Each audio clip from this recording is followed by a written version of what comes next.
అందరికీ నమస్కారం. ధైర్యం మరియు పట్టుదల. ఒక కప్ప కథ.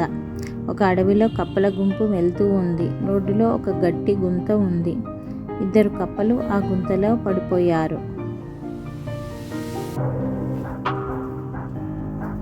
గుంత లోతుగా ఉంది. మిగతా కప్పలు భయపడి, మీరు బయటికి రాలేరు, మీకు ఎవరూ సహాయం చేయలేరు అని అన్నాయి.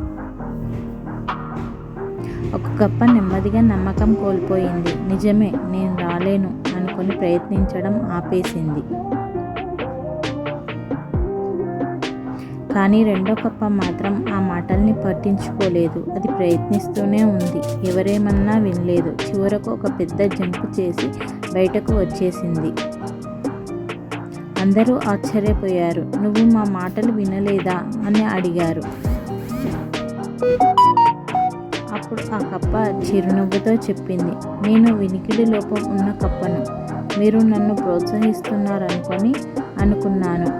అందుకే ప్రయత్నించడం ఆపలేదు.